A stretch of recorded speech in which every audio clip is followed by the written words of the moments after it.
So last month Vercel put out this thing called Eve, and they're calling it Next.js for agents, which is a big thing to say, especially when Vercel is mostly known for this framework. So slapping Next.js for agent is actually setting a very high bar for themselves. And I've been playing with it and building some demo applications with it for some time now. And honestly, it is fine. There are things that I actually like about it, and there's stuff that just kind of like okay. So I'm not here to hype it or trash it. I'm actually here to show you what this is, what was the motivation behind building this framework. I want to show you what's different and what's actually like marketing in some way. So hopefully by the end of this video, you will have some base and some understanding of this framework so that you can decide whether you want to use it for your next project. So first, what is it? And Eve is an open source AI TypeScript framework for building AI agents. And it's in beta right now, so keep that in mind as well. And their like one sentence version of this framework is that an agent is just a folder with files. So the idea is that you put files into a directory called agent, and Eve turns it into an agent. And that's basically their whole idea behind it. We'll get into what that looks like, but first let's talk about why does this exist. And I'll be fair here because their why is actually their strongest argument, because Vercel been building their internal agents for years now. Take V0 for example, and their whole thing is that every time they built a new agent, they had to set up all the plumbing from scratch. All the durability, retries, sandbox, all the skills, all the connection to Slack, none of it carried over to the next agent, and they need to set this up every time. So they took all the essentials that they've been using internally and put it into this one framework. And here's the number that makes it obvious why they even care about this in the first place. A year ago, less than 3% of deployment to Vercel were agents. Fast forward to now, and it's almost a third of all the deployments to Vercel are agents, which is crazy. And they're projecting that the half of their deployments are going to be agents. So based on the statistic, you can tell that this framework is not going to be like their side quest in a way. This is their whole like direction that they're going.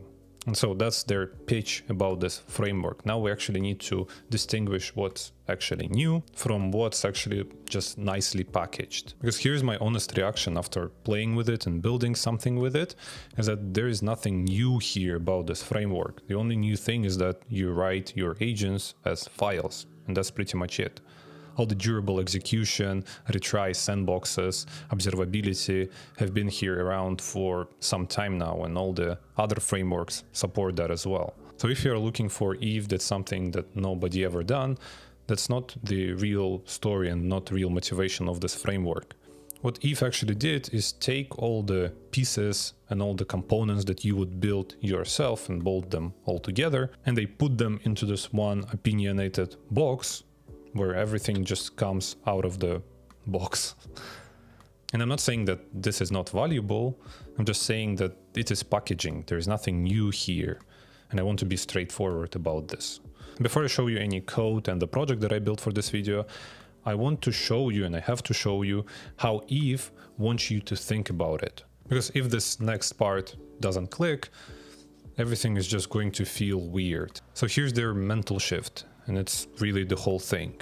So if you ever build an agent a normal way, let's say with the AI SDK, your agent is basically a loop inside of a root handler. Someone hits your endpoint, the loop runs, does the thing, responds, and then it's gone. It lives and dies with that one request. And the agent is code inside your app.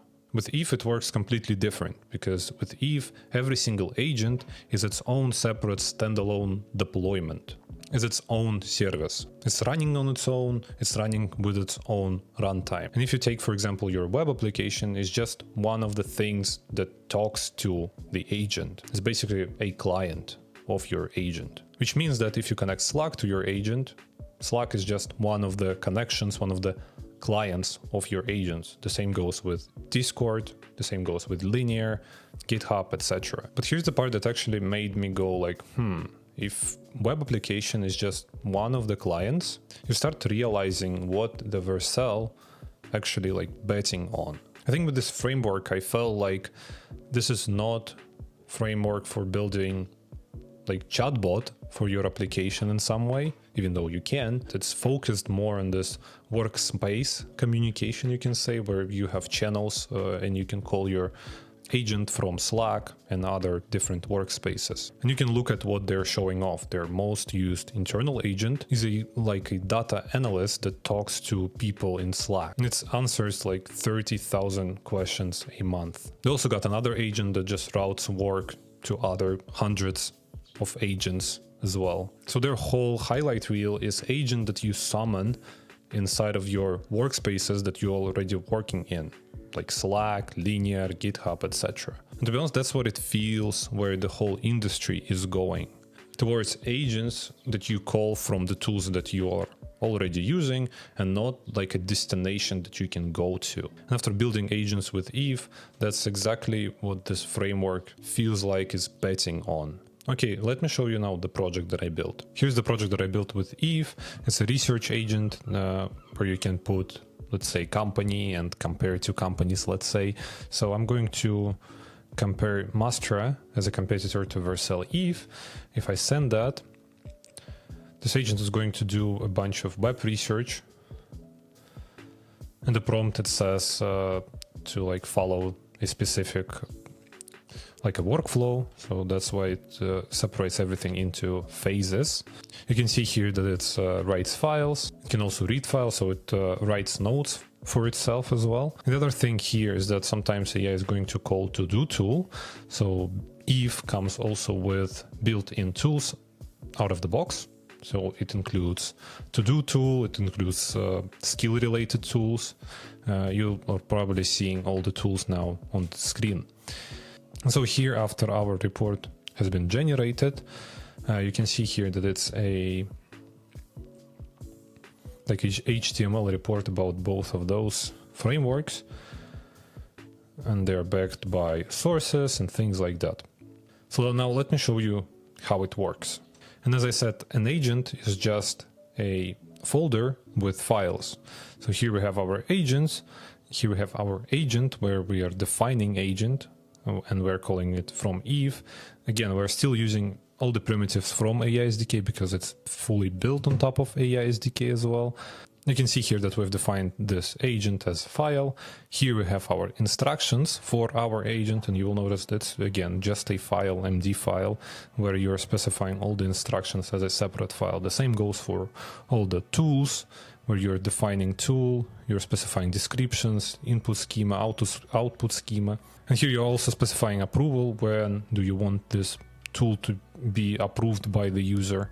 Here it says always, but you can also see like once, never, always. So you can also specify this is coming from Eve tool approval. So it comes from their framework as well. And the other cool thing with agents here is that it's out of the box supports compaction. So if you define this model context window tokens, this is how many maximum tokens your model supports, and you can also define the threshold. So if the token limit, the token amount will reach that percentage, threshold percentage, then it's going to trigger the compaction. It's also cool that it just supports that out of the box. You're probably also starting to notice that this whole framework feels like a programmable Claude code or like open code, because this framework has all the same pieces that the Claude code, the open code has. All the compactions, all the skills. The other thing is that it supports skills. So if I just define the folder with skills, and I can write skills here the same way I would write them for, let's say, Claude code or for open code. And because out of the box, the agent has its own tool to search for those skills, it's just going to find the skills the same way as open code does or Claude code does. And because we're trying to connect it to our Next.js frontend, the thing that we needed to do and we need to do is to wrap our Next.js config with Eve thing. Again, it comes from their documentation as well. But yeah, here that's the thing that you should know about. If we go into chat interface, here we're using a hook that comes from their library Eve React. which is it feels similar to use chat hook from AI SDK with a few differences. So for example, here we're not operating with messages the same way as we're doing in the AI SDK, but here we're using events, which is also an interesting thing, which is necessary for durability of the agent. And that's the question that every single framework has to answer, is that while the agent is running, where is the source of truth? Because almost everything, including AI SDK and master, I believe as well, is that the answer is the same. It's just an array of messages, and this list of messages of what happened is your reality. So you stream into this array of messages, and then you save this array of messages, and the whole truth about your conversation is just this array of messages. With if, it's a little bit different, because the source of truth of if is the log, and every single action that is happening, whether it's message append, whether it's tool started, whether it's like approval required, whether it's some other actions, they're all appended into the log, a list of logs. And it happens before every single agent action, which also helps with durability, because if you update the page, you can see the log, what was the last action, and based on that last action, continue. And with messages, if doesn't have real messages, because you just have an event log, and based on that event log, we're still like composing the array of messages to use on the front end, and to then more easily display and render it on the front end, let's say. But if you look at the agent itself, it has a lot of similar things to AI SDK. It also has all the reset, send, stop, similar things to the AI SDK's use chat hook as well. If you look at the agent, let's just write agent dot. We can see the data, which is our messages. We can see errors, we can see all the events, session, status, stop. Now, I would say it's more lean version of the use chat hook, to be honest, but it still like works the same way. You call the send message function, it just sends it. And if you need to call different host, because remember, and I'm going to talk a bit more about that, that every single agent is its own deployment. So now, because we did this wrapping here with Eve, I believe it's going to call like a Next.js route or something. So you don't need to define any host, but if you're going to deploy it separately, the agent separately, then you would need to define here host. So where do you want to like trigger when you're sending a message? Okay, my one real complaint, which is not a deal breaker, but it's kind of weird for me for some reason, is that you get only one root, one agent per project. And of course you can add sub-agents to your main agent, but if you need to add more agents, more than one agent, let's say for different tasks, you need to create a separate deployments for each one of them. And because of the like mental model from earlier, it actually makes sense, but for some reason it annoys me and I just don't like it. In my head, project is like a workspace where you throw all the related things into one place. Okay, should you actually use it? Will I use it? I would use if you're already on Vercel and all your infrastructure is already on Vercel.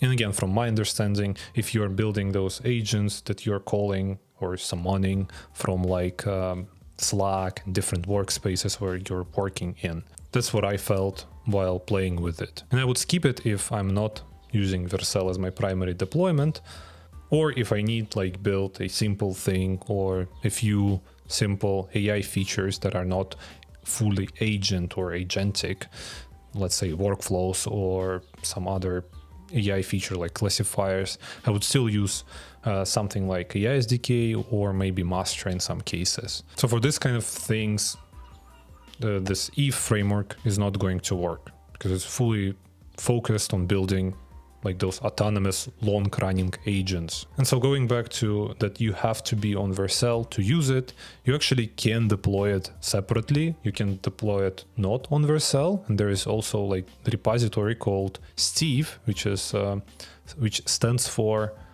self-hosted Eve, but it's more like a proof of concept that you can do it, but it's not actual like production ready adapter yet. And again, this framework is still in beta, and it's going to change over time most likely as well. So, and because it's in beta, some of the APIs might change in the future as well. So keep that in mind. So eventually, most likely, you will be able to deploy it off Vercel. But for now, I would say if you want full experience from this framework, you most likely need to deploy to Vercel to get most out of it. All the simplicity of deployment, durability, observability as well. You most likely need to bet on Vercel like infrastructure. And of course, once it's stable and it's not in beta, most likely they're going to add some adapters so that you can deploy it anywhere. But for now, only Vercel. So is it new? No. Is it nothing? Also no. Because I think it's actually well packaged, opinionated way of building agents that Vercel like gathered over the years of building them. Now you know what the idea is, what the catches are, and if you have some other experiences with this framework or some other frameworks, or you want to see more content comparing other frameworks, let's say, let me know in the comments. I hope you enjoyed it. Leave a like, leave a comment, and I'll see you in the next one.